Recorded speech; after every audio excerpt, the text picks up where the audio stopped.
make. Would you agree with this combination? I think if I could put one word on the reason we're in this crisis, it is arrogance. Arrogance of the rich and the powerful. And the United States was the richest and the most powerful of all during this period. So the arrogance of the United States has been extremely notable.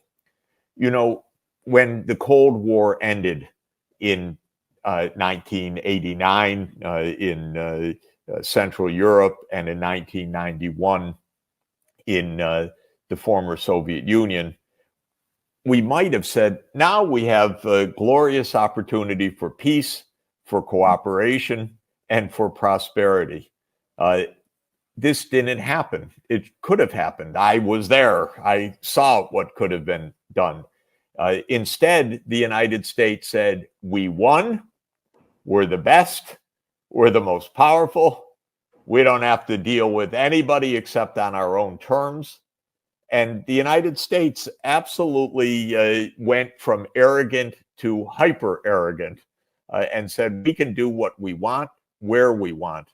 And strangely enough, though the United States basically faced no security threats after that time, it went to war more often than ever. Of course, it completely misjudged two things. One, it continued to think of Russia as a natural enemy.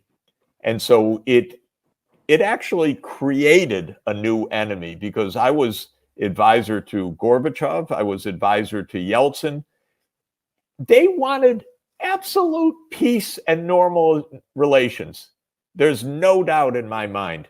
This wasn't a trick. It wasn't a plot. It was an attempt to create normal relations. The United States instead said, oh, no, we won. Now we'll move NATO. Okay, Hungary, Czech Republic, Poland. Oh, we'll keep moving. We'll go to the Baltics. We'll go to Romania, Bulgaria. We'll go to the Balkans. Oh, no. We'll go to Ukraine. We'll go to Georgia. We'll surround Russia. We'll decolonize Russia. That's a term used in American political circles. Even saying, oh, Russia should be dismembered now.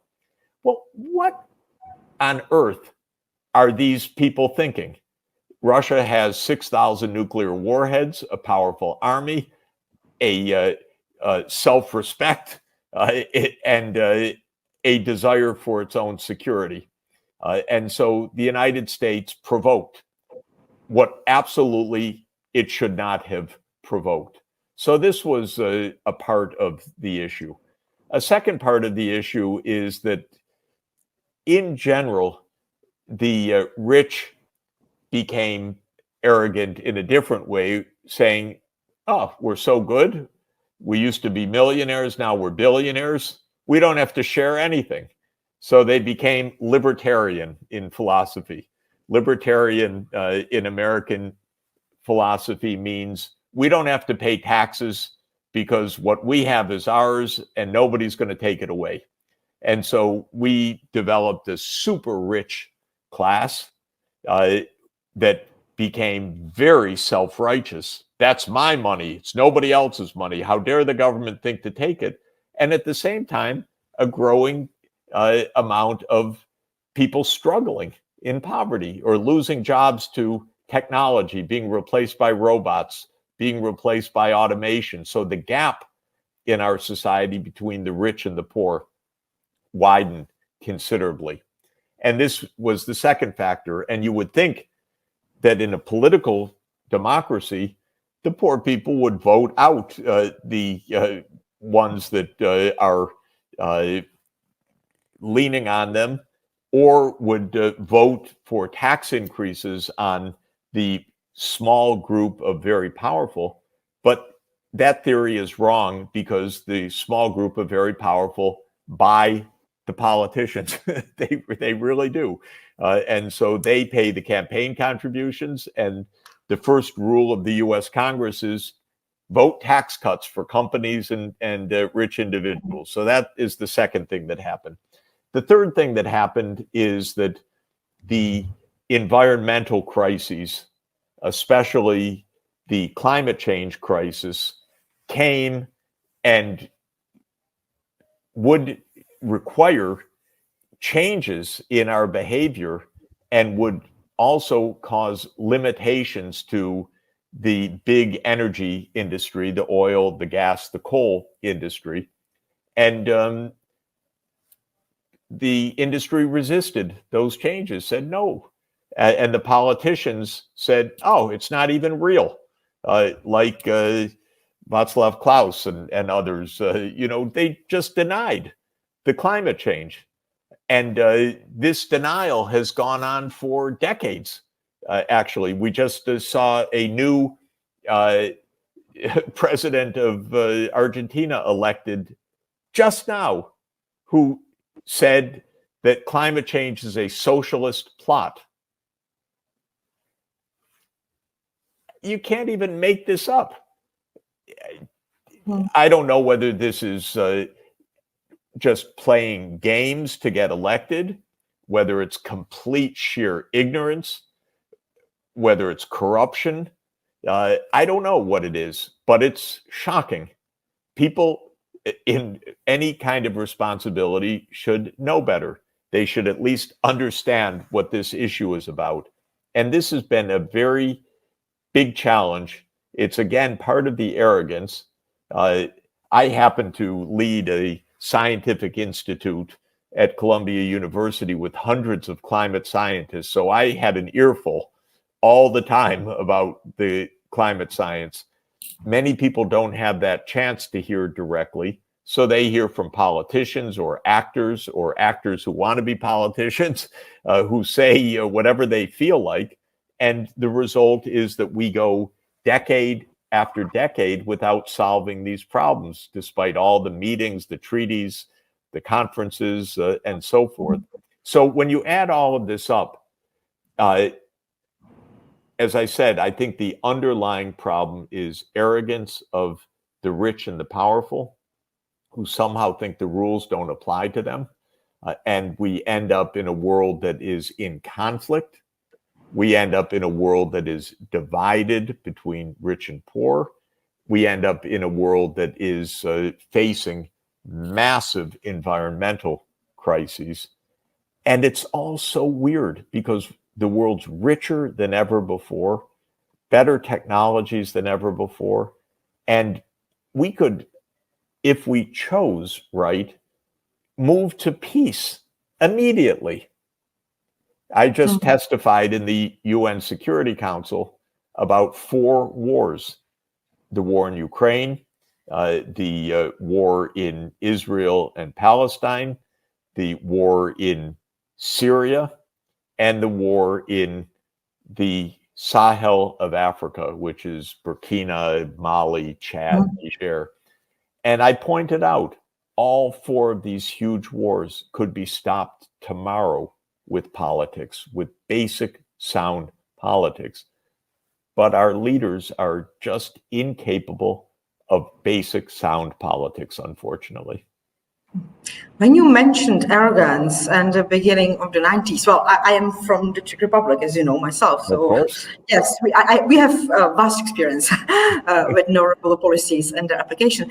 However, I wanted to ask about liberal democracy. Of course, we have to mention Francis Fukuyama and his end of history. And now we see how completely wrong that was. But do you see also the liberal democracy as something that maybe hides more the true state of affairs than actually helps to resolve the conflicts? Because, when scholars like Martin Wolf suggest that maybe instead of voting, we should have some, choice by chance randomly, that would be better than elect the representatives that we have. There's certainly something wrong. So maybe if you could elaborate on the liberal democracy, and maybe it really will be an end, but the question is what kind of end it will be. It would be great if we could make democracy work, because democracy is very attractive in principle. It's a way for free people to express themselves. It's a way for people to participate. It's a way for people to learn about social and political realities. So it, in principle, is a very attractive system. And in general, it's a way for people to have protection from their own governments, because non-democratic governments can be very, very destructive of their own people because there's no control necessarily over government. So in principle, I'm a Democrat, but in practice, you can see all of the difficulties of making this work. A democracy needs to have an informed public. A democracy needs to have a respectful dialogue or deliberation in the public, not shouting, not even worse, violence, not hidden influence. A democracy needs to prevent being taken over by powerful interests that use the democracy as a facade, as a pretense rather than real democracy. So some democracies work pretty well. Some in Europe work reasonably well. I would say the quality of the American democracy has declined tremendously during my lifetime. Maybe that's an illusion, but I feel that, and I can see even in the data that people had more confidence in government 60 years ago than they have today. And I look at that, and I've, of course, spent my whole life trying to understand that declining confidence in our government. And I find two factors that are at the core of this. One is that after World War II, the United States created a security state with the CIA and other institutions that were supposedly ensuring national security. But in fact, they really diminished democracy, because the first principle of the CIA is that it's secret and its actions are secret. And it does lots of things around the world that are not good, but they're secret. So this really undermined American democracy. And we don't have much public effect on foreign policy, for example, in the United States, because when it comes to foreign policy, really the president and a few other people make decisions on behalf of everybody without public debate or without control by any really democratic institutions, other than a vote once every few years. But that's not enough, because we go to war all the time against the interests of the American people. So that's one part of the problem. The other part of the problem that I mentioned earlier is the big money in politics. Some countries restrict private campaign financing. In fact, most in Europe don't have a lot of corruption of the political system. But the United States, I regard as kind of legal corruption, legal in the sense that our Supreme Court said that companies can spend whatever they want on politics, no restriction, or few restrictions. And the result is our election cycle, say the 2024 election, will spend maybe $15 billion of campaign financing. Now, you don't get honest government with so much money changing hands. You get government that is purchased by the highest bidder. And this is why the confidence in democracy has declined so much. You mentioned, of course, the power of big money. I wouldn't be so optimistic about the situation in Europe. I just believe because the economies are weaker, then there's not so much money as in the US, but the tendency is practically the same. You mentioned Joe Biden and, of course, then President Trump. Probably they'll meet in elections next year. Probably. Do you see the crisis in leadership? Because when we look in the past, we see many strong leaders who were both from Europe, from the United States, who were able to offer some vision and lead a society. Some of them even towards a peaceful society. We mentioned Willy Brandt, Olof Palme. We can also mention Ronald Reagan as a special type of American heritage as well. I would say there is a certain decline in these leadership qualities. Do you view it as well? Because in Europe, it's, I think, very visible. Yes, I think the quality of the political leadership in the US and Europe is very weak right now in general. Speaking of the United States, we have two leading candidates, one of whom is 81 and can't find his way off the stage anymore. He happens to be our president. And the other one is a convicted, is multiply convicted,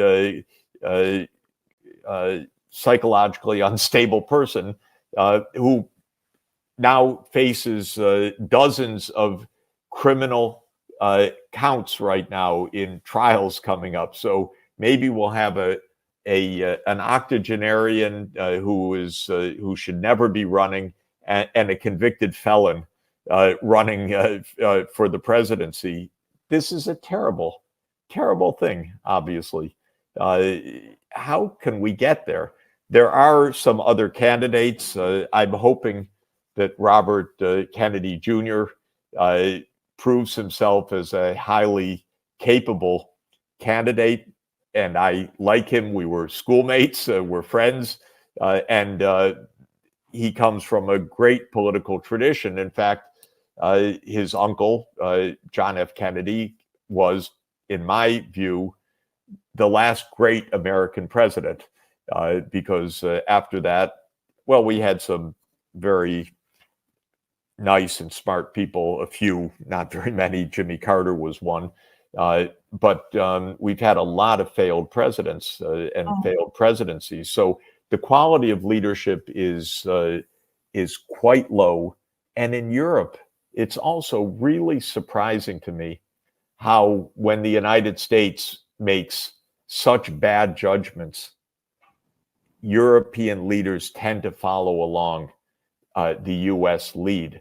And of course, I'm very unhappy about the Ukraine war. I mean, everyone's unhappy about it, but I have a view that's somewhat different from the mainstream view, which is, in my interpretation, the war in Ukraine was caused by the US wanting to expand NATO. And of course, many in Europe say, no, it's all Putin. He did this. But I know enough history, and I was present at enough events to know how much the US provoked this war through absolutely stupid policies. Because if you're smart, you don't push a military alliance right up against Russia's border. That's just not a wise thing to do. Russia's extremely sensitive to the military of the West encroaching on it because of how many times Russia's been invaded by the West. And especially when the United States politicians have so much hostility to Russia, which they do. They openly express the idea that Russia should be dismantled and many other things. Of course, Russia's going to see NATO expansion as a direct threat to national security, and it's not going to let it happen. So this is just an example of terrible policy, predictable disaster. But the US went along with it. Now, my point was, the Europeans knew better. I know, because many Europeans told me many times, oh, NATO expansion to Ukraine is very dangerous. But then they don't say it in public. And they don't say it in public because the United States would get mad at them. And, they're afraid of the US. They shouldn't be afraid of the US. Europe should have its own independent foreign policy. and it should understand its own interests. And the interests are not just following along the United States. So this is just a very important example of the weakness of the political leadership right now in Europe as well as in the United States. Yeah, we see that here very well. So they're actually not able even to formulate the national interests. And I don't know if it's fear or simply they are not capable to understand what's going on. Maybe it's a combination of both. However, the consequences are really disastrous for the EU, both economically and politically, of course. You mentioned one European political leader said to me a couple of years ago, "Oh, they don't take us seriously in Washington." And he said it even more colorfully, which I won't repeat exactly, but this was a leader of a major country.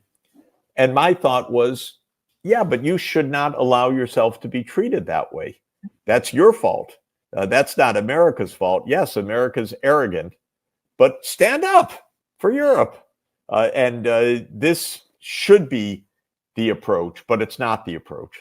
Is the instrument by which the U.S. excludes Russia, for example, under the sanctions.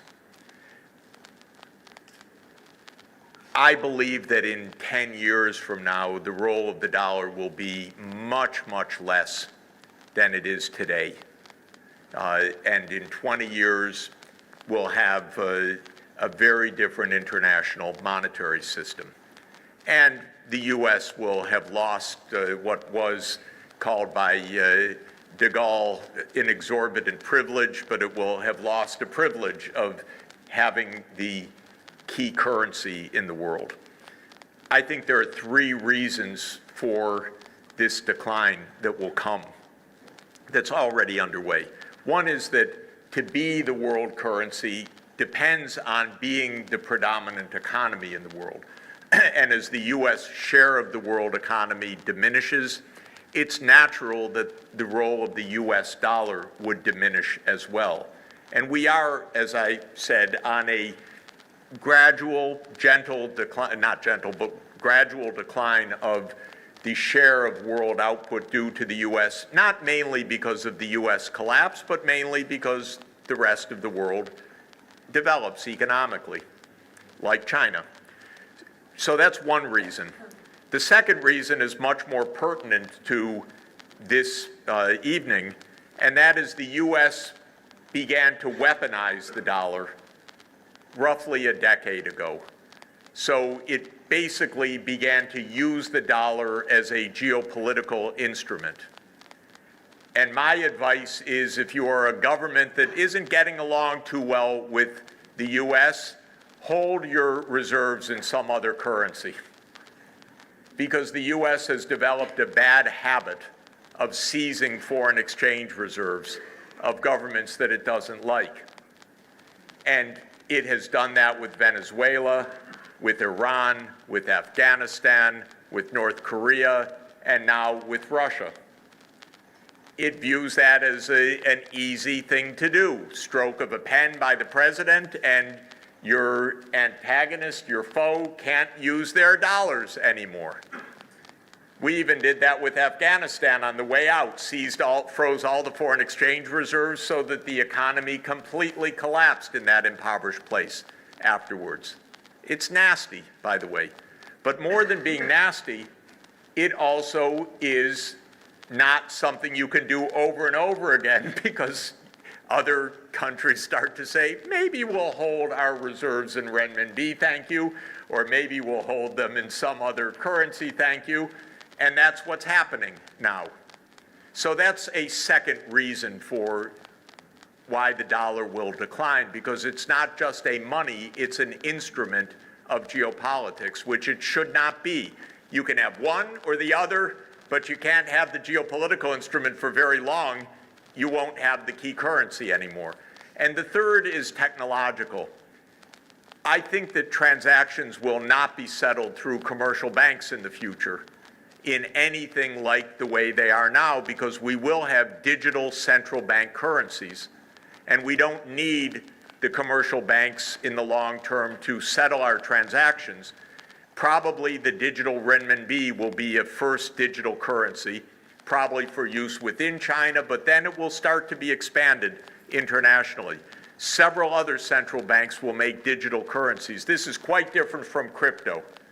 Crypto is you have an electronic account that's nonsense and you think it's going to hold value. It's every day I wake up, sorry to say if you're Bitcoin lovers, every day that Bitcoin has any value at all, I think the world's still crazy. So Bitcoin has no intrinsic value, and it's not a legal reserve currency for anything, and it's not a legal means of payment, and it's not a national fiat currency which can at least settle your debts internally. It's unbelievable that people spend money for this electronic cipher. And this arrest of this kid in the United States should tell you this is a little crazy. But what I'm talking about is something else, which is a central bank currency, because there, a digital central bank currency is just a means of clearing payments rather than writing checks like we used to do, or even making electronic ledgers through Venmo we use in the United States and so forth, whichever e-wallet system you use. The central bank can do that, actually. And I think that we'll go to that kind of settlements. And so the U.S. ability to say, we're going to cut you off from SWIFT, so what? So I think in 10 years or 15 years from now, it'll be quite a different international monetary system. And my question is, what is your vision of the role of Russia in the future in the conflict of U.S. and China? Thank you very much. The role of Russia in the conflict between the U.S. and China. The role of Russia in the conflict. Yes. Look, basically,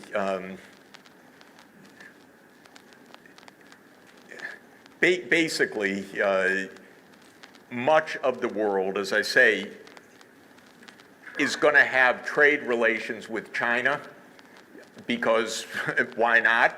It's a good trading partner. And China will be the world's main trading partner for a significant majority of the world. And Russia is among them, and physically being neighbors so that Russia can make gas and oil pipelines and provide other raw materials which China doesn't have, makes them very complementary economies. And since the U.S. has designated both of them as enemies, it makes them natural allies. We did the one thing that Zbigniew Brzezinski said never do. Zbigniew Brzezinski was, the geopolitical strategist who in 1997 said how important Ukraine was for this geopolitical competition. But in his book, The Global Chessboard, he says, well, this will be the geographical pivot of Eurasia, but the one thing the United States must never do is drive China and Russia together. And then he says, but this is very unlikely to happen. And so, it's the U.S., you shouldn't declare enemies this way. It doesn't even make sense on your own terms of your own geopolitical competition.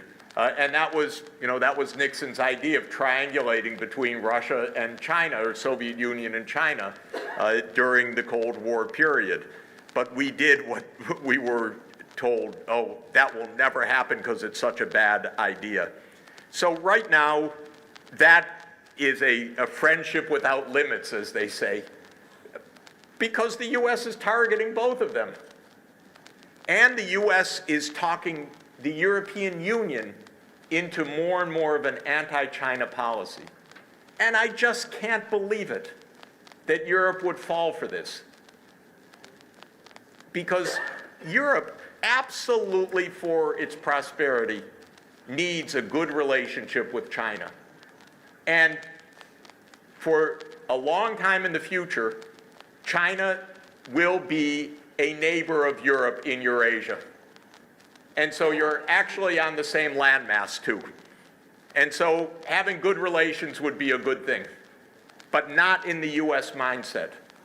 And so the U.S. has launched a chips war against China.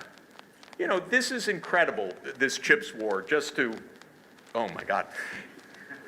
I need an hour to say what I wanted to say, but I'll say it in 1 minute. There's one more question. The U.S. has said we're going to try to stop the Chinese economy from, you know, modernizing at the front level by restricting the sale of advanced chips.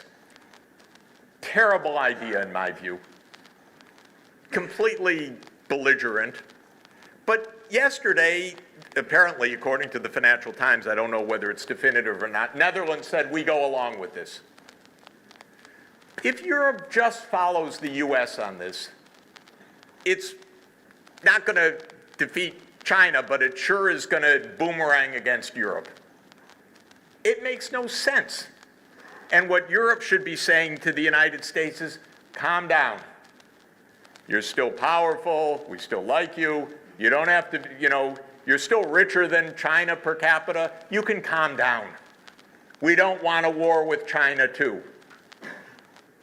And that's what Europe should really be saying to the United States for its own Thank good. you, Jeff. But there's one more question, and I really have to make an exception, because I really don't know what would have happened if I don't allow this, but my wife actually wants to ask a question. This is a catches perfect- me by surprise, so Natasha Yeremich wants to ask a question. What is the current situation of climate change?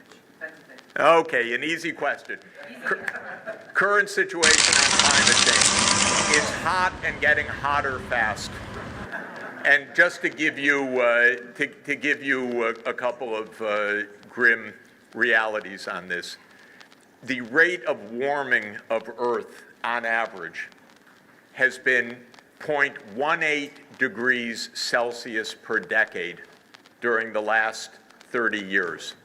So that means that Earth has warmed by about half of 1 degree C over the past 30 years. Earth is now warming currently at about twice that rate, at about 0.36 degrees Celsius per decade. Now, compared to the pre-industrial temperature, the Earth is 1.2 degrees warmer than it was before industrialization.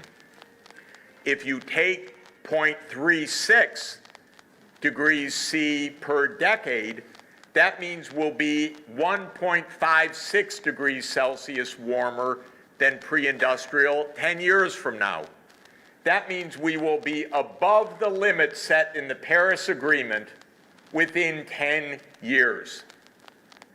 And according to my favorite climatologist, Dr. James Hansen, who I've relied on for decades, and he's been right on everything he's told me for decades, he thinks that in the next few years, when we go from the La Nina cycle in the Pacific Ocean to an El Nino, which raises the Earth's temperature on what's called an interannual basis, we could have an excess beyond 1.5 degrees Celsius, the Paris limit, within the next 5 years.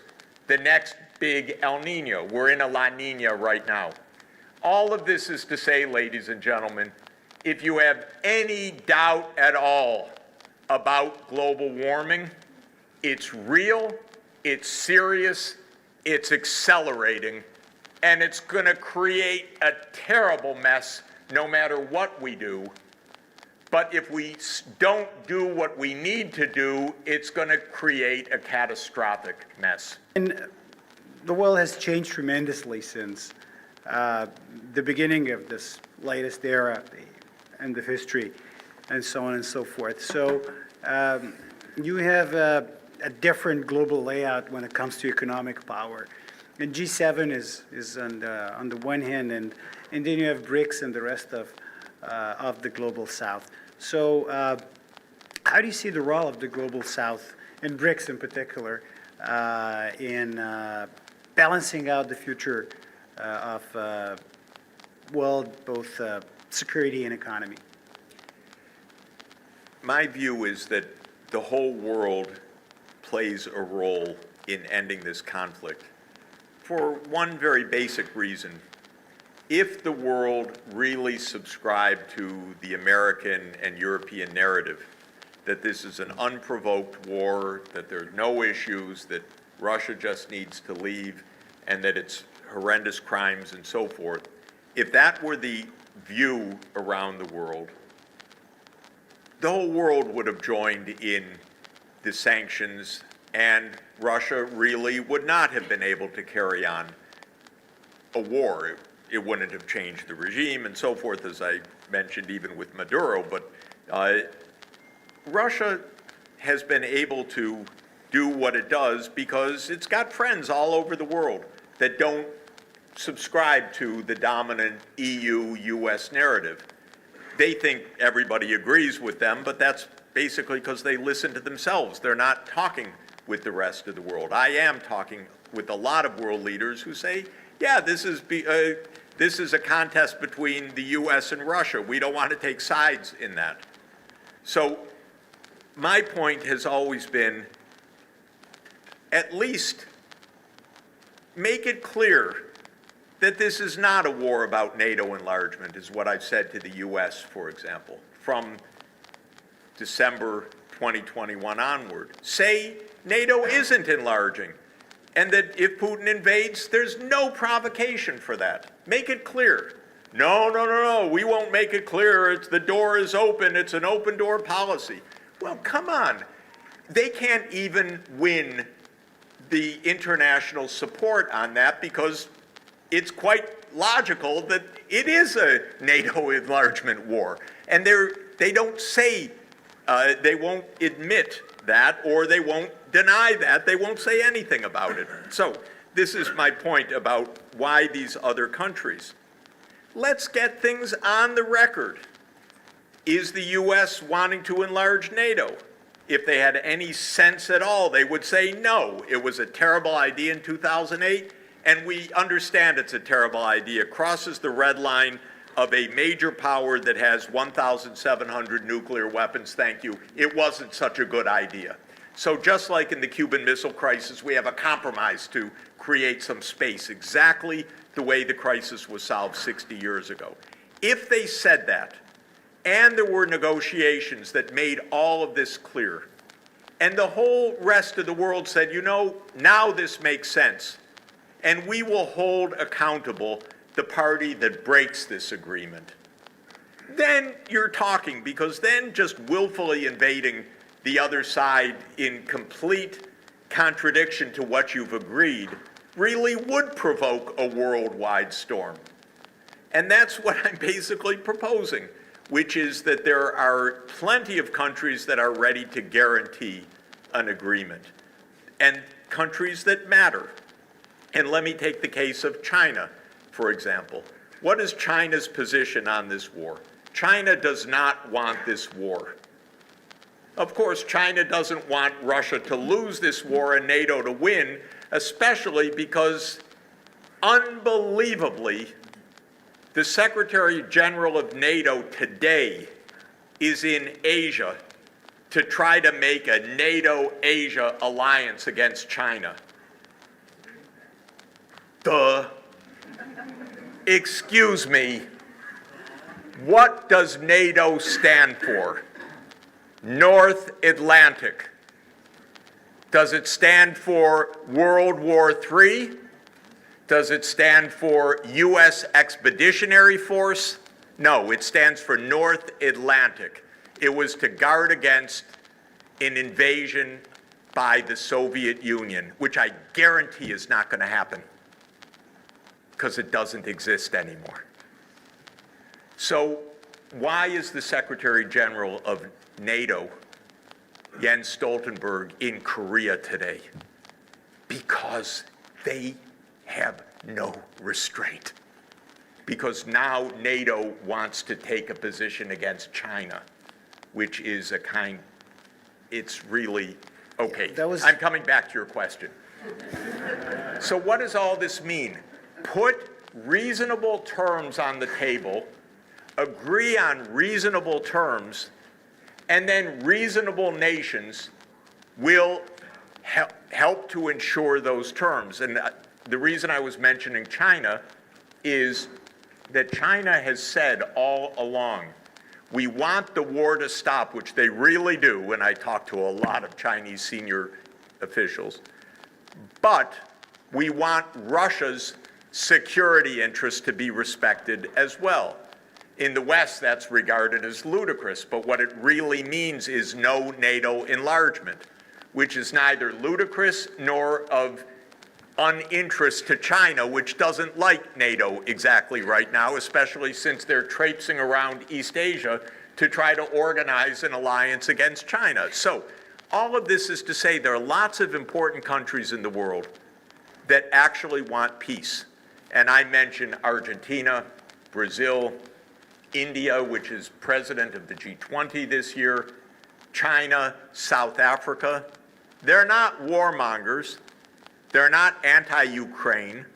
They just happen also not to be anti-Russia. And they could help to guarantee a peace. But to guarantee a peace, there has to be a clear agreement. What does each side say? The U.S. side has to say, we will not enlarge NATO. And the Russian side has to say, we will put our troops home. Those are the 2 points. That's observable. And I think the world could help to enforce such a basic agreement. And we point our finger like the G7 did in this recent meeting in just a kind of a hate-filled, ignorant session. Look at how evil China is. Look at how evil China is. It's so low level for anyone who really follows this. I was actually myself in China last month. I've been to China so many times over the last 40 years. We're in a propaganda field right now of anti-China propaganda that has no basis in reality. And we're trying to create an enemy there so we can crush China because they're daring to achieve economic development.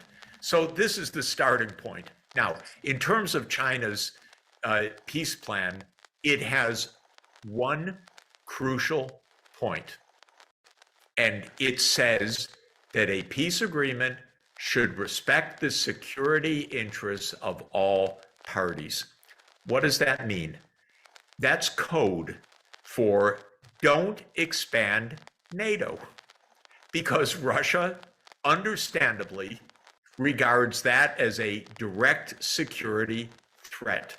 To have NATO weapons on Russia's 1,900-kilometer border with Ukraine is not what Russia would like. Just like we would not be thrilled with Russian bases in Mexico or in Canada or any place else nearby.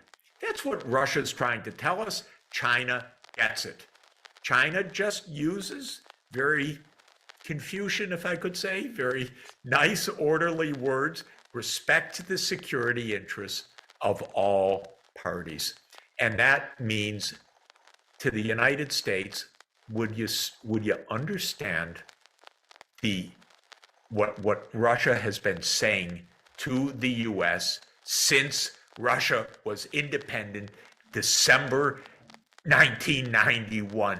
Don't enlarge NATO. And especially since 2008, by God, not to Georgia. Are you kidding? That's what they've been telling us. And China gets it. And that's why Biden immediately rejected it. Because this is a game. The game is Nuland's game to expand NATO to Ukraine. You know, I think a lot of people don't realize, Jeffrey Sachs, that this has been a long time coming, not just in terms of, you know, beginning in 2004 with the greatest expansion of NATO, but also in 2020, we had NATO recognize Ukraine as what I call a de facto member with this interoperability agreement saying, you know, we're going to integrate our armed forces. Now, what's the difference between being a de facto member of NATO and an official member of NATO? Well, it could be what you're talking about, bases. It could be nuclear weapons. People say, well, Ukraine gave up its nuclear weapons. First of all, they should all give them up, right? We should be pushing for the treaty on the prohibition of nuclear weapons, which NATO emphatically opposes. So NATO, and by the way, biggest if I may proliferator of nuclear if I may weapons. just say that under the Nuclear Non-Proliferation Treaty, of which we are a major signatory, we are bound to nuclear disarmament, but we're not even trying right now. So we're not even honoring the treaties that we're in, much less joining the treaties that we ought to be joining. So this is a terrible thing. And by the way, that's a huge budget cost. That is hundreds of billions of dollars that we're spending on, quote, modernizing the nuclear weapons rather than negotiating nuclear disarmament. So that's another part to come back to the budget story of the past. But this story of NATO goes back actually to the early 1990s. I spoke with a wonderful historian recently who told me that in documents that he is reviewing, he hasn't published yet, Ukraine was already on a list for NATO enlargement in 1992. Now, that's, years before Putin's anywhere around on this. This is a plan that goes back to the neocons with Cheney and Wolfowitz and Rumsfeld in the Bush administration. So this goes back, and now, interestingly, if you look up, it's a fascinating article. Zbig Brzezinski in 1997 in Foreign Affairs magazine. Mind you, this is before Putin's president by years. In 1997, Zbig Brzezinski spells out the timeline for expanding NATO to Ukraine. And he says almost exactly the sequence as it actually happened, because what he was writing in 1997 was not just his ideas, he was writing what was already in the works inside the government. So this is a story that goes back 25 years at least, and it's been hidden from the American people. And they thought they'd get it on a bluff. The real idea of the United States was, what's Putin going to do? We're going to expand NATO, and what's he going to do? And he's going to complain, and we're going to say it's none of your business, and we're going to expand.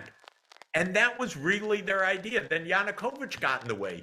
Yanukovych, president of Ukraine, who said, no, I don't want Ukraine to be in NATO. That's very dangerous. We'll be neutral.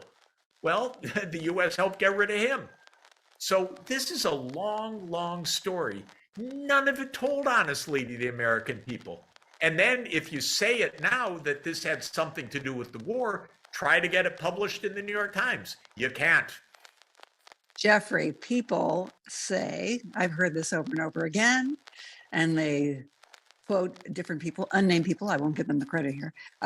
They say, look, the reason why Putin has not invaded Poland, let's say, is because Poland is a member of NATO. So Ukraine needs this protection. If Ukraine were a member, an official, not just a de facto or interoperability member of NATO, then Putin never would have invaded. That's possible. But you know what? The way we did it, we virtually guaranteed a war. Period. In other words, to say, okay, Ukraine, you're going to join NATO, and the Russians are saying against our border, no. And then as this occurred, they said, you keep pushing this, we're going to have war. And the war started in 2014 because the safety for Ukraine was when Ukraine was saying, we don't even want it, stop, don't get us into the middle of this war between the two of you. So the fact of the matter is this, NATO enlargement was completely unnecessary and provocative all the way back to the 1990s. And then we saw in 2019, but just Ukraine to say, embedded in its constitution this vow to join NATO. Just to say, even the first round, which was Poland, Hungary, and the Czech Republic, the Russians hated it, but it didn't cause a war. That's far from their borders. Then the next round came, and the Russians were really, really annoyed because that one was on their border with the Baltics. So it was Latvia, Lithuania, Estonia, Slovakia, Slovenia, Bulgaria, and Romania. And then they said, oh, come on, would you stop? Then in 2007, Putin said, okay, you've done it. You keep expanding NATO. You promised you wouldn't, but you keep doing it. Stop.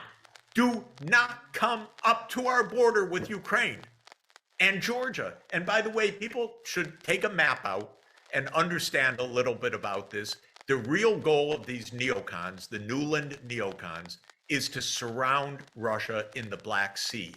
This is why, where does Georgia come in here? I don't mean Atlanta, Georgia. I mean, Georgia's the country in the Caucasus. Where's that come from? If you look at a map, the idea of these neocons is that you have Ukraine, Romania, Bulgaria, Turkey, and Georgia surrounding Russia in the Black Sea. And Putin saying, don't do this, stop. And he says this in 2007. Then in 2008, Bush pushes this, and Nuland is key member of the administration then. And they push this over the opposition of the Europeans and get the Bucharest NATO declaration to declare that Ukraine will be a member of NATO, will. And by the way, Biden has been part of this all along. And the military industrial complex has pushed this. The literal lobbies for NATO enlargement have been Raytheon people. I mean, you can't make this up. This is how the U.S. government works.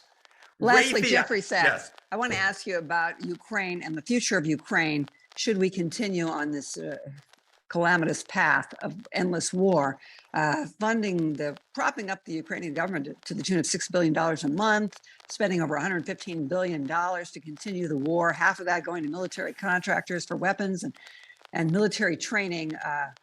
Meanwhile, what's going to happen to the Ukrainian economy? Because we've already read about Zelensky privatizing a lot of these industries that were nationalized under the Soviet Union. And we know that BlackRock, representatives of BlackRock have been over in Ukraine.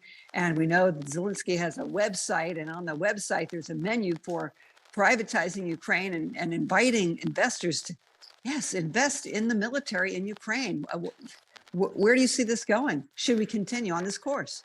Look, Ukraine is being destroyed. This is the first tragedy is for Ukraine itself. Being a place where the U.S. wages a proxy war is the worst place you can be. As Kissinger famously said, to be an enemy of the United States is dangerous, but to be a friend can be fatal. We are killing Ukraine. Literally, we're killing Ukrainians, but we're killing Ukraine. Think of how we loved Afghanistan, how we love South Vietnam. What do we do? Iraq. If you are the place where the U.S. is waging a proxy war, first of all, you will be physically destroyed. You will have mass outmigration of young people, of talented people, of people just trying to survive, for God's sake. You'll have your infrastructure destroyed. All of this, the Ukrainian economy is busted, and the Ukrainian population has shrunk tremendously because people have left the country. And so this is in no way helping Ukraine. This is just, I tried to tell the Ukrainians, I'm for you, I'm not against you. They kept thinking, oh, that's Putin propaganda. I said, no, listen, I go back to the Vietnam War in the United States, to Iraq, Afghanistan. I've seen what happens when the U.S. grabs you in a proxy war. And this is what's happening right now to Ukraine. It's being tragically destroyed. And every time things don't work, our side ratchets up, and they keep ratcheting up. And sad to say, Obama knew in 2014, he got the main point when he said and realized that Russia has what's called escalatory dominance. What that means is Russia can meet us and raise the bet. Because for Russia, this is existential. For us, it's another war. Okay, we're going to expand NATO here. We're going to expand NATO there. We're going to do whatever we want to do. For Russia, they view this as the essence of Russia's national security. They have 1,600 deployed nuclear weapons. Obama realized this, said, I don't want to even start down this path. I don't know what this administration is doing. They have no plan. It's phony. And phony in the sense that they have no route to success, but they're in it up to their necks right now. Worse than that, for Ukraine, they're in it above their heads. They're drowning in this violence. We've got to stop the fighting because there is no military path to victory because Russia can escalate and can escalate to devastation. And we're told, oh, don't say that, don't mention nuclear weapons and so forth. You know what? Mention them. Understand. Yes, and I think we should also mention, Jeffrey Sachs, that the United States has a nuclear posture review. The Biden administration says we will use nuclear weapons first if our allies' interests are threatened. So, who's going to use them first or will they be used? All of this is speculation, but it's frightening that we are escalating right now, training Ukrainians on F-16 fighter jets that could after they said again Russia. And again that they wouldn't do it, they keep taking the next step. It's time for the Newland administration really to step down so that we can have peace and have some sanity. Let me say that even aside from conflict zones, we have a more basic problem, which is that education requires financing, and poor countries just don't have the finance on their own to be able to provide an education for all of the children.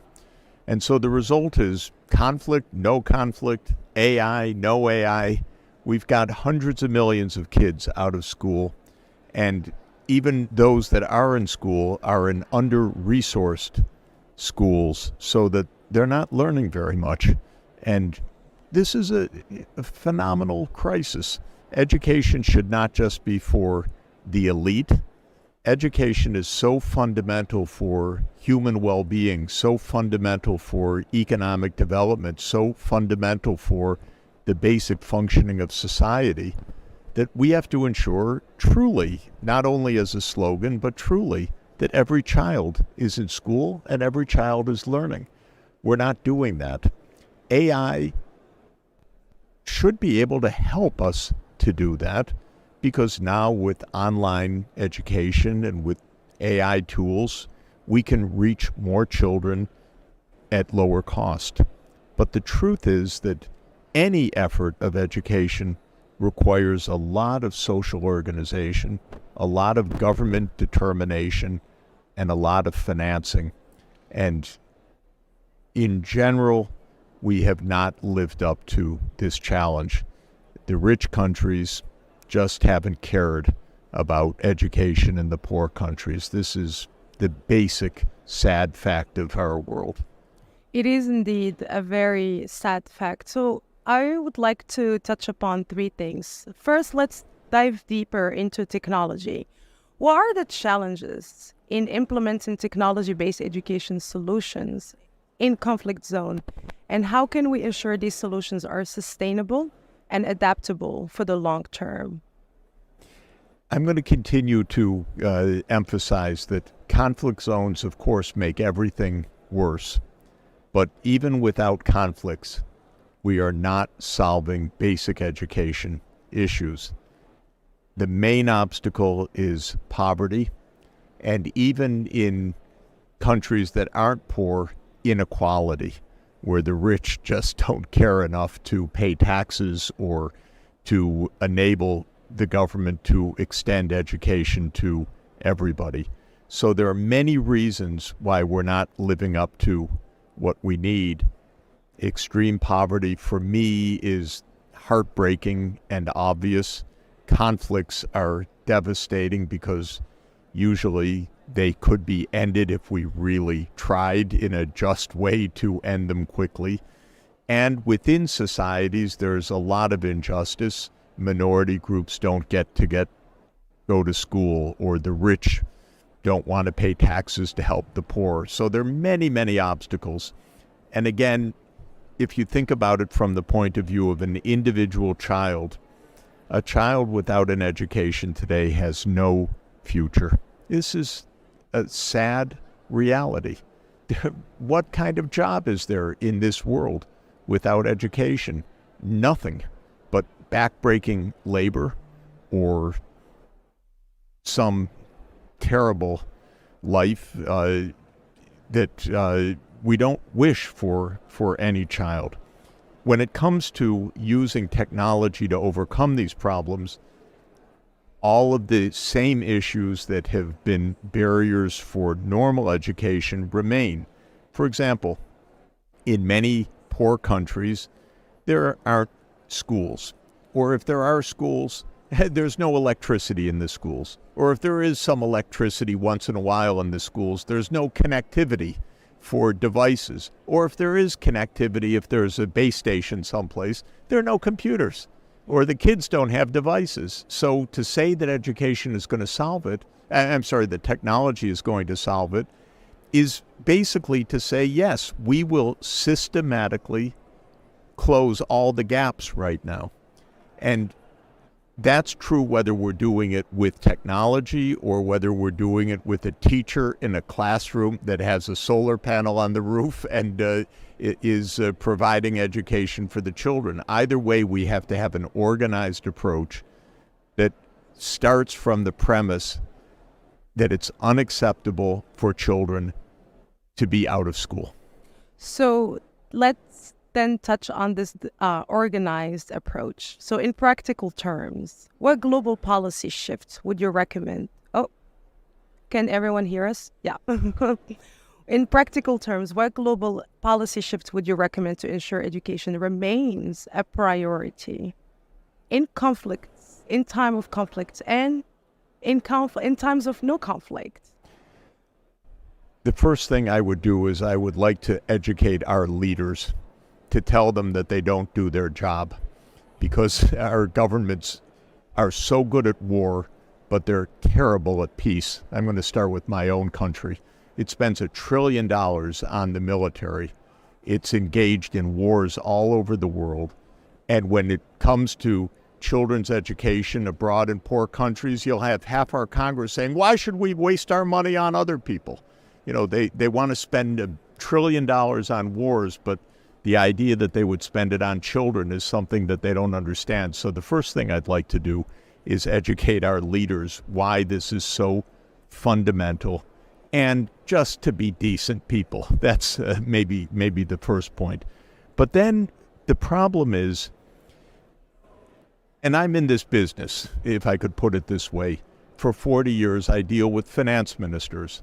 If I say to a finance minister, Mr. Minister, education's really important in your country. You really should make sure there's a budget.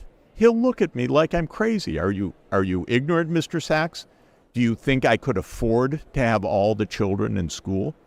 And we would go through the numbers. And when we go through the numbers, we would find that education is beyond his budgetary means. Now, here's an interesting issue. That finance minister will go to Washington because poor country. He'll go to the International Monetary Fund. Do you think when he goes to the International Monetary Fund that anyone there will say to him, Mr. Minister, we really want to help you make sure that all your children are in school? He'll never hear that. I'm sorry. He'll never hear that. What he'll hear is balance your budget, keep your spending down, don't have inflation. But the idea that somebody should help this minister of a poor country to find the resources to have all the children in school, that will be the revolution that comes that will change the world to make the world decent. Because when a finance minister goes to the IMF, the first thing the IMF should say is, Mr. Minister, let's have a seat. Are your kids in school? No. Oh, we've got to do something about that. Do you have health care? No. Oh, well, we've got to do something about that. Do you have electricity for all? No. Oh, but that's SDG 7. We've got to do something about that. That's the revolution that we need, that somebody cares. The reason that they don't care, by the way, is that if you expose the financing gap, then somebody has to fill it. And then they'll turn to the United States and say, oh, you're a big, rich country. Why don't you help fill it? And the United States will say, why should we help fill it? We don't care. And that's the problem. And so this is where we're stuck in this world. We can't yet get an agreement to be decent. We have many goals. We've set all these objectives. We have all these processes, but we don't get to the bottom line, which is that in order to enable people in poor countries or in crisis zones to function, we have to solve problems. When it comes to poverty, we have to help provide finance. When it comes to conflict zones, we have to stop the wars. So these are the 2 points that are critical. So is it fair if I summarize it as we need to educate the policymakers and we need to make sure that they care more? This is a problem that philosophers have worried about for about 2,300 years, because Plato asked the question, how do we get decent leaders? And he wrote a book about it 2,300 years ago called The Republic. And the idea was he tried to figure out, he was the greatest philosopher of his age, he tried to figure out what should we do? And he said, well, we have to raise the people who are going to be the leaders in an appropriate way so that they have good values, so that they have virtues, and they can't own any property, said Plato. They have to live decently, but they can't own any individual property, otherwise they'll be corrupted. So this is something that he already worried about more than 2 millennia ago. But to be serious for us today, most people want to do the right things. Most people in the world want sustainable development and a decent life for all children, not only for their own children. But many leaders, unfortunately in my country, many leaders think that their job is to make themselves rich or to make their country rich and not to worry about the rest of the world. And that really is our biggest challenge right now. I hear you, and I think we hear you all very clearly. Let us talk now about different mechanisms, financing mechanisms. Sure. So what are some of sustainable education finance mechanisms in area like in conflict zone and beyond conflict zones? And more, I would say, more globally in the global south, how can these funding models balance the immediate needs of education and making sure that there is reconstructions and rebuilding? Yeah, I spend a lot of time with spreadsheets, meaning I look at how much things cost and what the budget should be. And there are 2 points that I want to emphasize about the budget of education in a low-income country. In a poor country, typically the population is a very young age. Usually there's a high fertility rate and rapid population growth and a lot of children. So you have a lot of children that need to be in school relative to the size of the population. That's the first issue. That's why it's expensive. Second, there are very few qualified teachers, and their salaries are much higher than the average salary. So if you look at the cost of education, not in an absolute number, like number of dollars, but in relative to the average wage in the population, it's rather expensive in a low-income country. So the budgetary outlays that you need are usually well beyond 10% of national income. And that's usually more than half the total budget, which is why it's unaffordable. So we need a way to make education affordable, even in those places. Here's the good news. Think of educating a child just from a purely financial point of view, that you pay for the teachers and the schools, you put the child through 12 years of primary and secondary education. You enable the child to go to maybe 3 or 4 years of tertiary education. Think of that as an investment. And then ask, what is the return to that investment? Well, if you compare the child that leaves school after 6 years with the child that gets a university education, say, if you look at the salary gain for that child, which is a kind of measure of the productivity gain of that child, the return is phenomenal. It's a great investment. It's about 20% rate of return. So, boy, you want to do that. Now, the child's family can't say, no problem, I'll go to the bank and I'll borrow and I'll invest in my child, because they're poor. Their bank can't do it. Their government can't do it. But if we could get financing to that government at decent terms, say 3 or 4% interest rate, and on a 40-year loan, I would say to the government, borrow to ensure that all the children are in school, because later on you'll be a much richer economy and you'll be able to pay back that loan. So what I've been advocating for 20 years is that we increase the amount of official financing so that governments have the means to carry out what they need to carry out. And this is quite feasible in education because the returns to education, financial returns, not just human returns, but financial returns, are very high.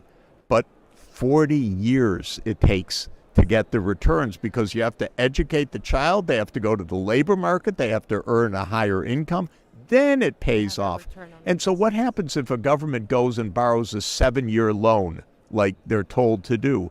Well, when that loan is due in 7 years, the child's in 8th grade. There's no return yet.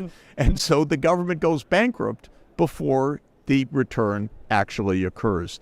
So we need long-term, high-quality financing.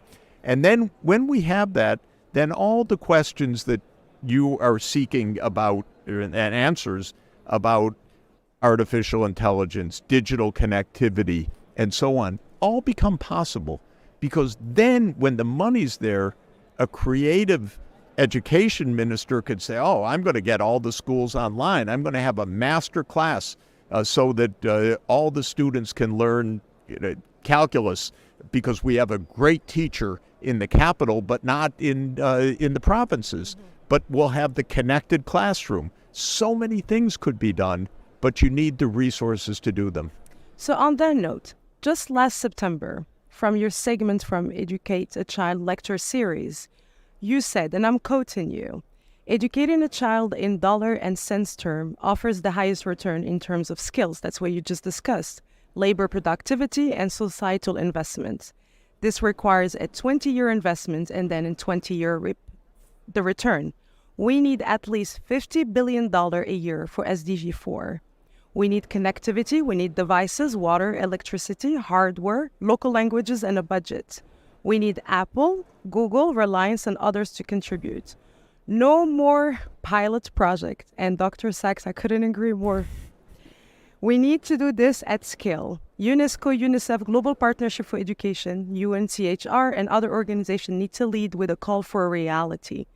The reality is every child needs to be in school.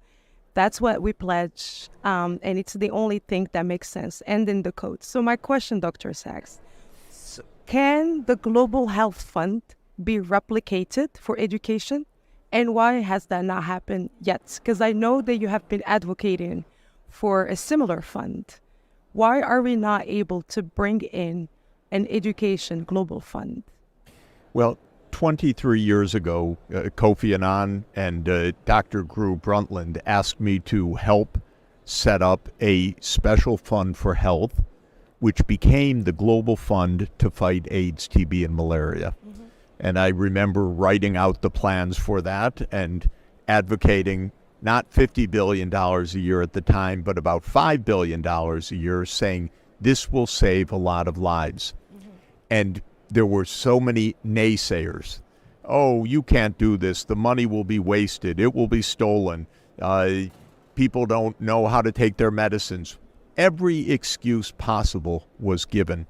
But Kofi Annan was a great, great man, and Dr. Brundtland is one of the greatest statespersons of our age, and they made it happen. And that global fund has saved tens of millions of lives because it really worked. Now, it's a puzzle to me. When it started to work, I went around, I said, I told you so. I said to the governments, I told you this would work. There are many skilled people around. They want to make it work. You should do the same thing with education. No response.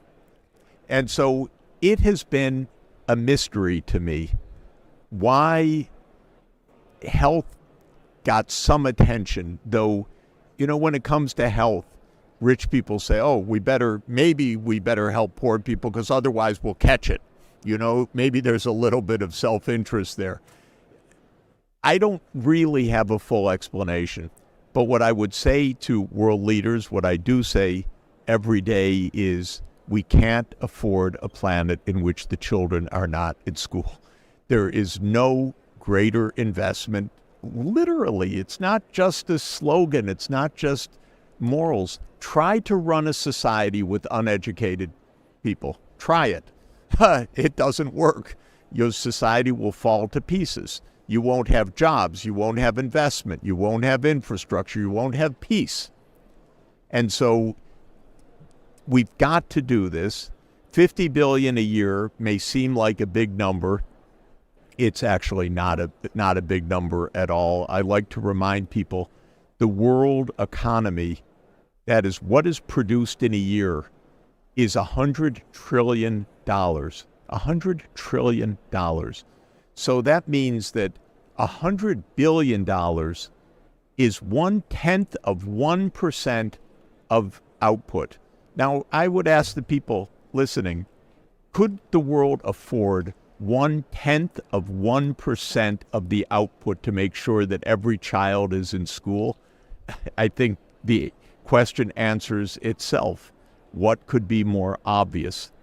And yet, come to Washington. You'll meet a lot of really, I won't use the word, but anyway, come to Washington and you'll meet a lot of interesting people, I'll use that adjective, who won't understand why to spend 1/10 of 1% of world output for children. And then we can go figure out what's wrong with this world.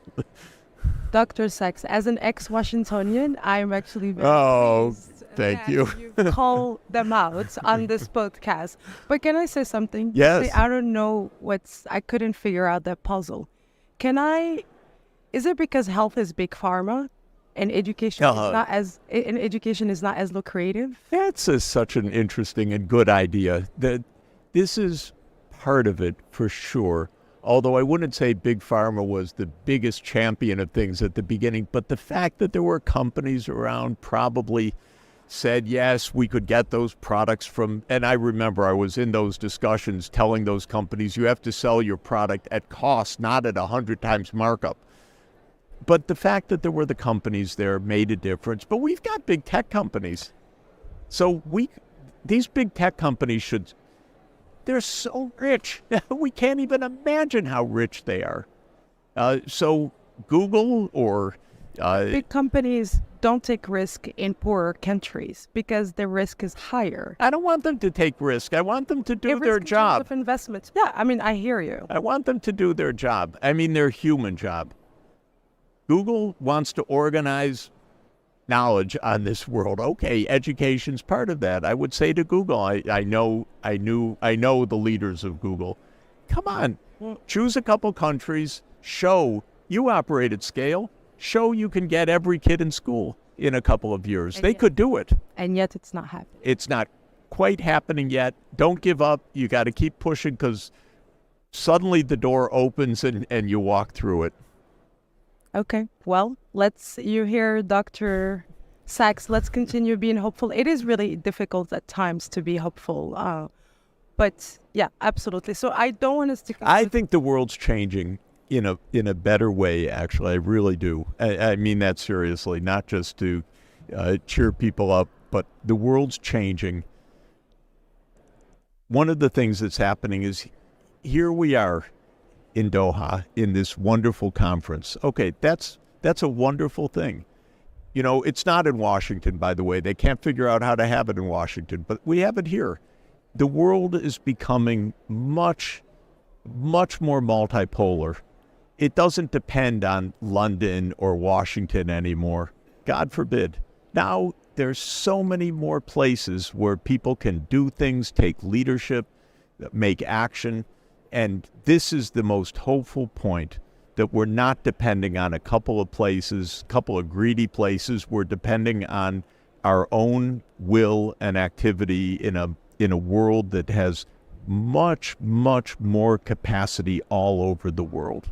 I concur, whether we would like to recognize it or not, but the world order is changing. Absolutely. And I think all for the good, by the way. That's my feeling. So let us just two concluding thoughts. Reflecting on your extensive experience in the intersection of policy, education, and innovation, what gives you hope about the future of education? What gives me hope is that we have so many wonderful ways to learn and to teach right now. And I get online in the morning and I'm able to give classes all over the world. This was something unimaginable a few years ago. We have our students connected to students all over the world for free on Zoom in a wonderful way.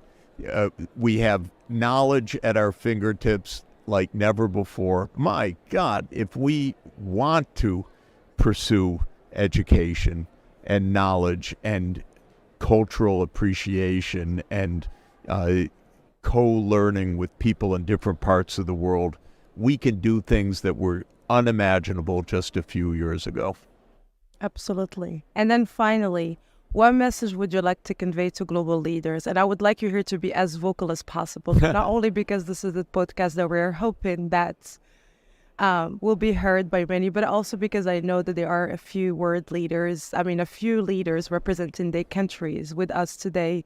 What would be your message to them and to policymakers about the role of education in shaping a more resilient and, for God's sake, equitable world? A week ago, I was invited to speak to the UN Security Council, and I really cherished the opportunity, and I told them that every one of these wars right now could end immediately, even within the UN Security Council, if they did their job properly. Yeah. Today, we could have a state of Palestine announced and become a member of the United Nations. Today. That's been in every resolution. Why don't they vote it today? Why doesn't the United States stop blocking something like that? Why don't we get real solutions to each of these wars? The war in Ukraine would stop today if NATO agreed to stop trying to expand to Ukraine, because that's why we have a war in Ukraine. Today, I would like to stop all the wars. And tomorrow, I would like to use the savings and get the kids in school. It's as simple as that. Lose a lot of the business, so-called, of settlements in dollars. But a second is the mechanics of payment systems. And the third is the management of monetary policy. These are all distinct issues. On the payments mechanisms, we can do something that could never have been done before, and that is digital settlements. So we don't even need a banking system now, and we don't need cash in circulation or gold bars and other or gold coins and other mechanisms that were mechanisms of settlement, because now digitally every transaction can be tracked. We know there are different ways to do it. Blockchain is one, but there are many other probably more efficient ways to do it with central bank clearing, for example. And that means that even the method of payments, I think, will likely be digital and could well be a central bank digital currency in the future. Then third question is the management of monetary policy. And this is a long debate. John Maynard Keynes wrote brilliantly about it in the 1920s and the 1930s. Should a currency, whether digital or physical, be convertible into something else, for example, gold, or into some commodity basket, or should it be what economists call a fiat currency, which is that it is only backed by the policies of the central bank or banks that issue that currency, and its value depends on expectations about those policies. And we've had more than 100 years of debate about that. The advantage of linking a currency to a commodity basket is it can't be issued for political purposes, especially to finance government payments not backed by a flow of tax revenues, for example. So you can't get a hyperinflation in a backed currency. And that's been deemed to be the advantage, that it is a kind of straitjacket and focuses on the real economy, limits the capacity to issue credit. But on the other hand, it proved to be highly disadvantageous in other circumstances. When the world was on a gold standard or a gold exchange standard, if there were long periods in which major gold deposits were not discovered, that gave, on average, a deflationary weight to the world price trends, and that was deemed to have distributional and real economy effects that were not highly desirable, although it also had some desirable effects as well. It also made it harder for central banks to be lenders of last resort in financial panics. And the Great Depression is a very complicated, fascinating, and important subject to understand about central banking and whether the gold standard was a contributor to the persistence of the Great Depression.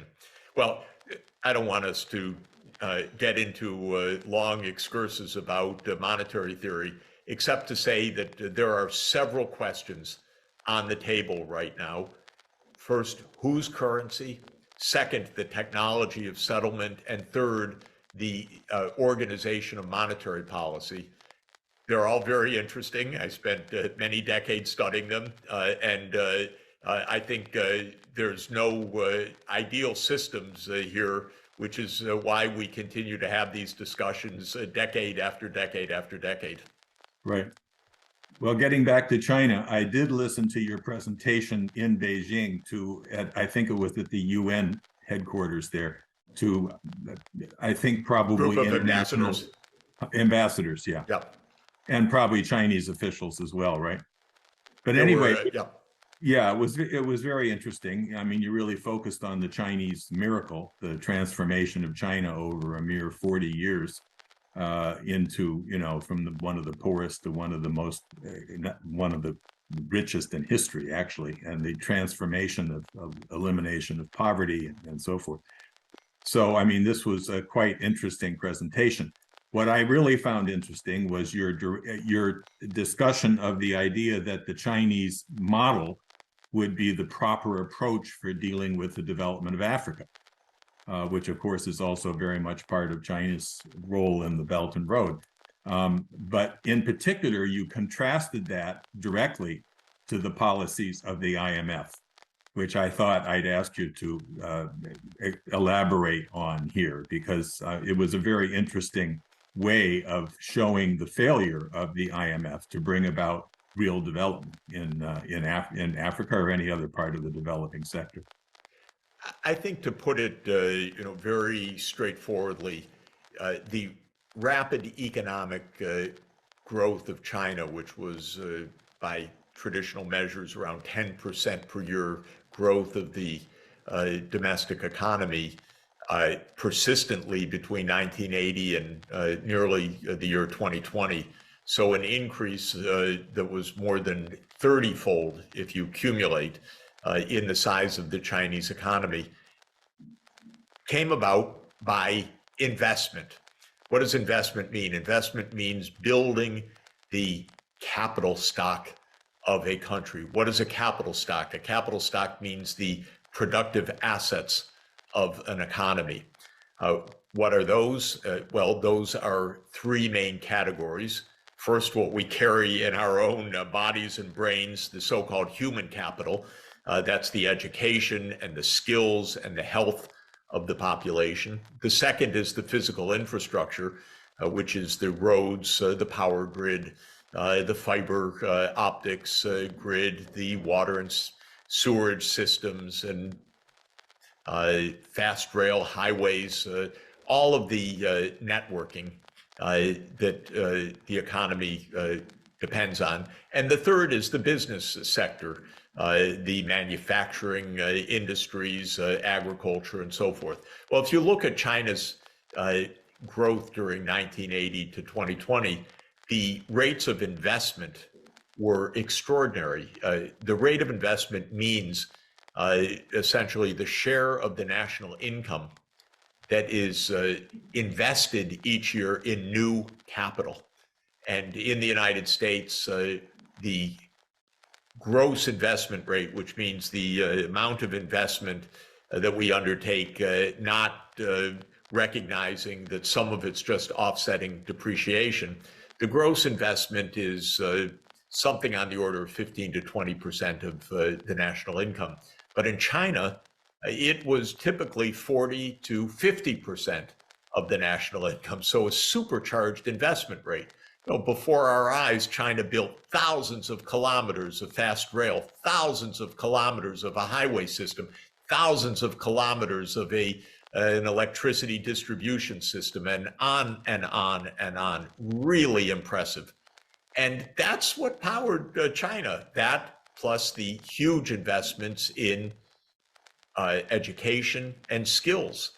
So China started without much infrastructure at all, and it started with very poor education levels by the late 1970s because China had had so much turmoil over the preceding 150 years. But then China finally, starting in 1978, said, okay, we're going for it. Deng Xiaoping came to power. He was perhaps modern history's single most successful economic reformer. He pointed China in the right direction, said go for growth, open the economy, make a market economy, make a mixed economy, build infrastructure, invest in the people, and lo and behold, that extraordinarily high investment rate led to 40 years of rapid growth. Now, the problem when it comes to the IMF is that the IMF does not have that vision in mind. The IMF's vision to a finance minister of a poor country is don't bother us with your problems. Don't get into excessive debt. Don't get into a financial crisis, and don't bother us about your poverty. Thank you very much. So nobody thinks very hard about the way for these countries to get out of poverty, but the way is just like China did, which is massive investments. And then comes the question how to finance those investments. China partly borrowed in the early years, but also had a massively high saving rate internally. So as the income was rising, China wasn't consuming it in a lot of household consumer spending. Chinese households were saving a lot of their rising income. Chinese businesses were reinvesting a lot of their profits. The government wasn't running huge deficits on its current transactions and so forth. All of this meant a very high saving rate that could be turned into a high investment rate. Now, Africa right now has a very, very low saving rate because people are impoverished. They can't save more, they have to survive.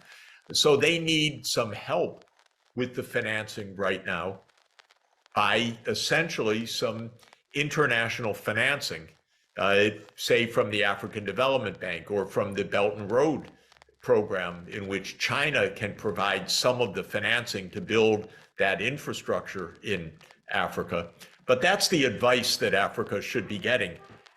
Invest strongly, invest heavily, borrow where you need to borrow, get your kids in school, electrify the economy, build the roads, build the fast rail, and so forth. And I think China can help to give some very good advice in that direction. The China model. Right. Yeah, China shows, you can have 40 years of supercharged growth, and that's what Africa needs. 40 years. Yeah, I agree.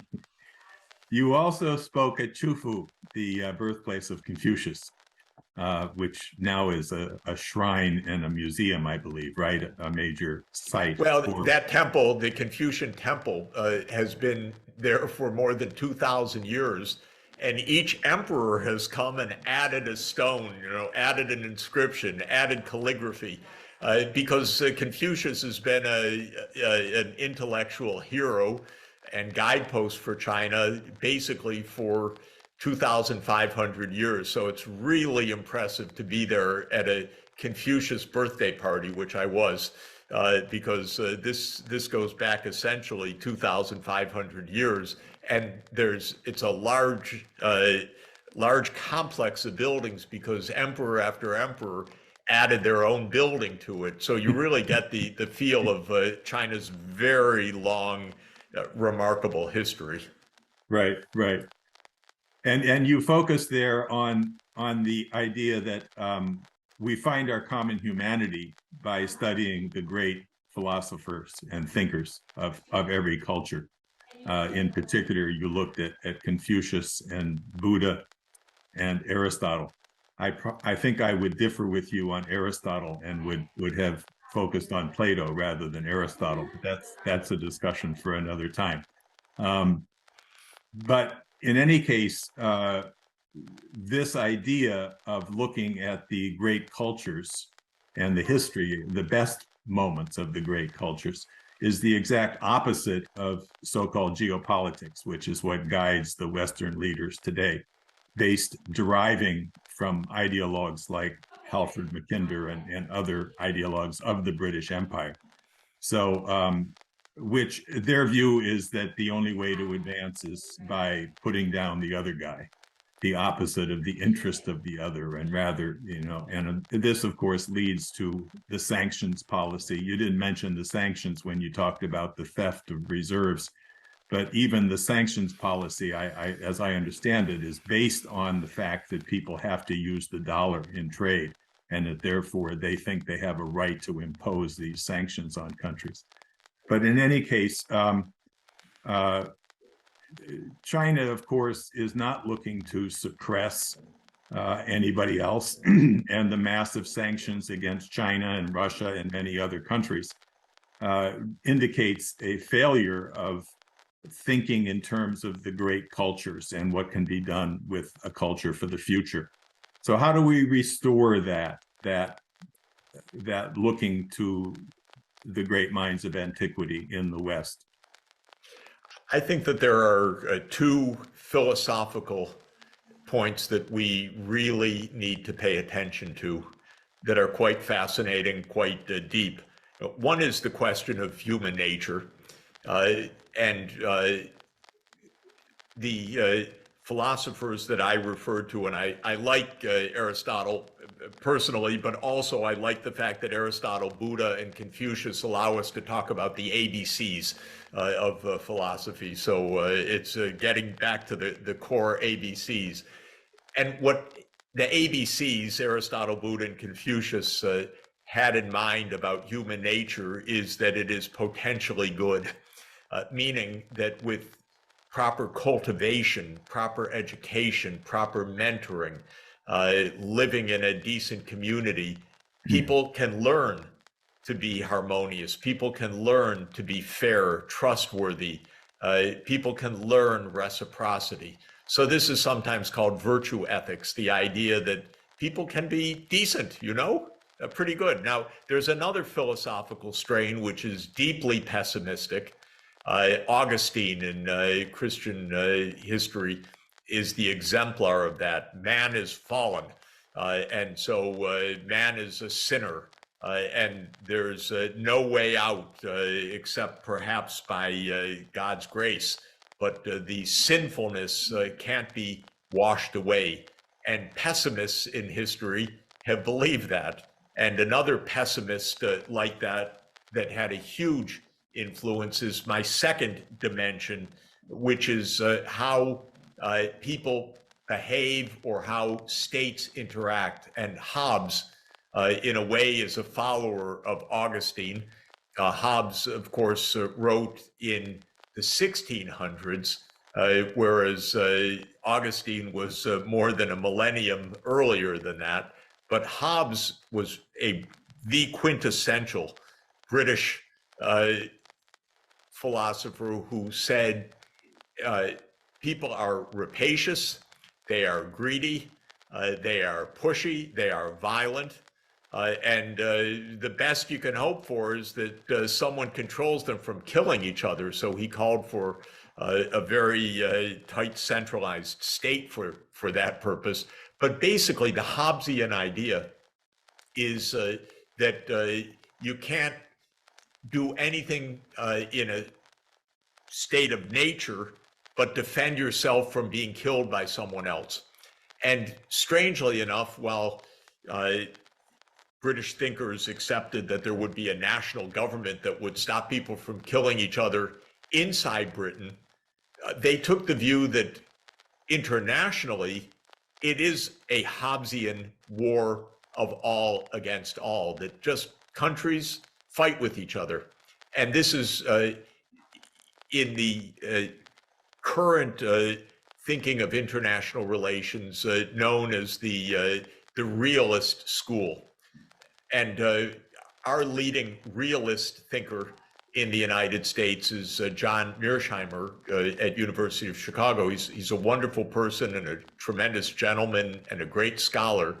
But he thinks that countries are, and especially great powers, are inevitably at each other's throats. And unfortunately, there's a lot of empirical evidence that this is often the case. But John Mearsheimer says the implication of this is that the world is tragic. His most famous book is called The Tragedy of Great Power Politics, because he says conflict is just about inevitable between major powers because nobody trusts each other. You can't trust each other. It's a war of all against all.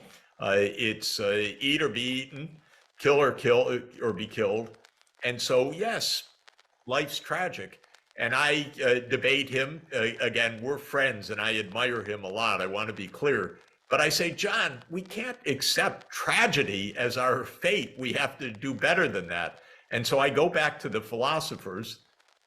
And the philosophers taught, you can have harmony. That was Confucius's main message, which is it's possible actually to be decent.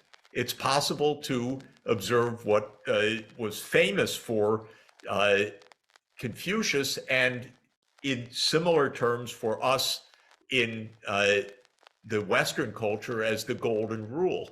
Do not do to others what you would not have them do to you. If you're a Hobbesian, you say, there goes Sachs moralizing, but that's not how the world is. I'm going to do what I can to the others because otherwise they're going to do something terrible to me and I'm going to get there first. And I say no. Because that's human nature. That's what they are. Because that's the deep human nature. That's inevitable. Yeah, right. But I don't believe it.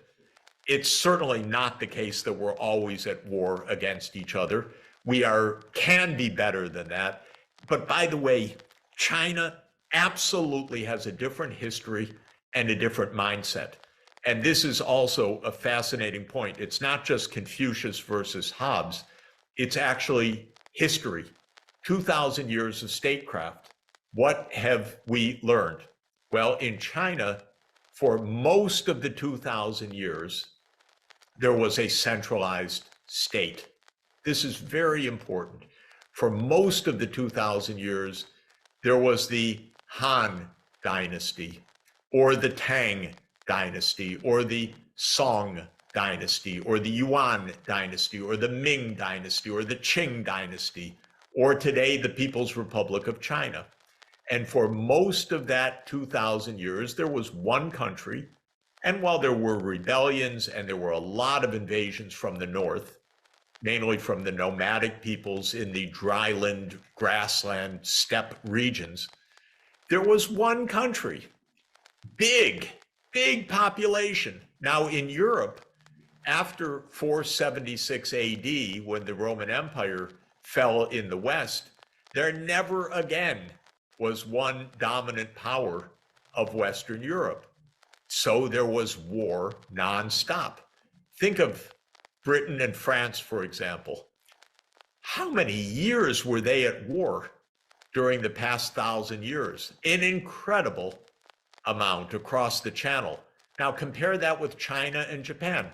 How many years were China and Japan at war between, well, you could take it back before 1000 AD, but say from 1000 AD to 1890? The answer is 2 years. I think it's 1274 and 1281, if I remember correctly. And there was actually one incursion a third year. Now, two of those were when the Mongols ruled China and they tried to invade Japan and failed on 2 occasions. Once was when a shogun, a military commander of Japan, ridiculously tried to invade China and was terribly defeated in the Korean Peninsula. But my point is not that. My point is they didn't fight for 1,000 years, barely a skirmish. By the way, when Japan industrialized and was the first industrializing nation, Japan followed the realist approach, sadly. Japan said, okay, now we're part of the imperial club. Now we're going to go invade China. And the Chinese diplomat said, what are you doing? We're Asians. And Japan said, no, now we're part of the Western club. This was back in the 1890s.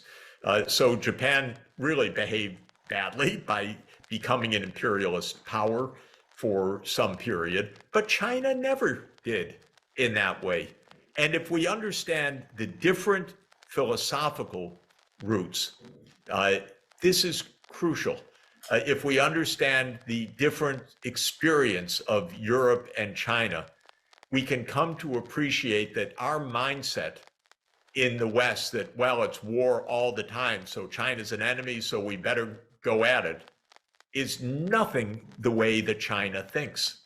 And when I said to John Mearsheimer, again, I want to stress, a friend and and a brilliant scholar, when I said all this warmongering against China is going to create a self-fulfilling prophecy of war, he said, yes.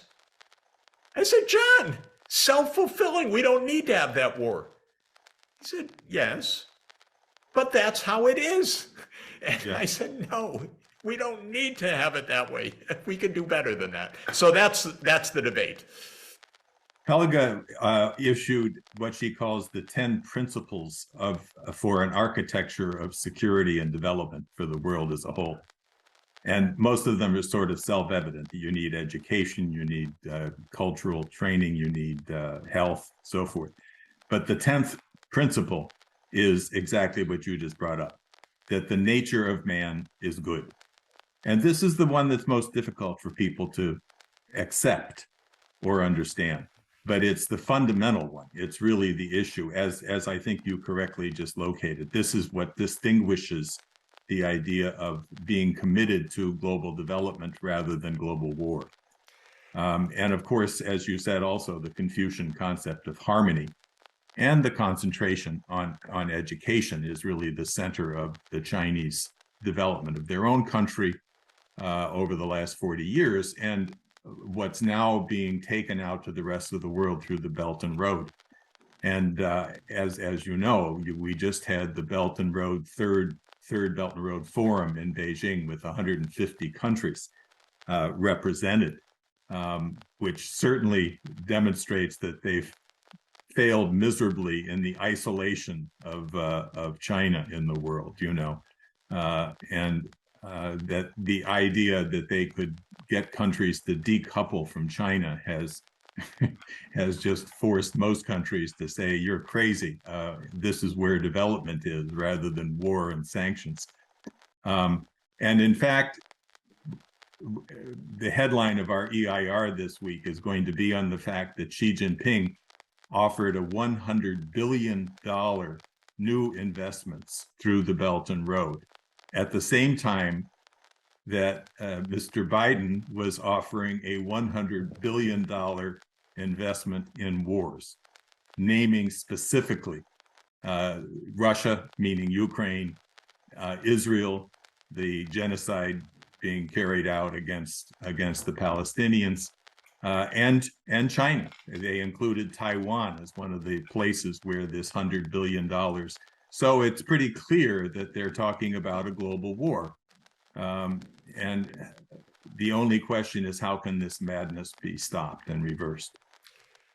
Well, it is so unacceptable, American foreign policy. And what I hope people are coming to understand is that the arrogance and the militarization of the United States that has been demonstrated time and again now over the past 30 years is not bringing security to the U.S.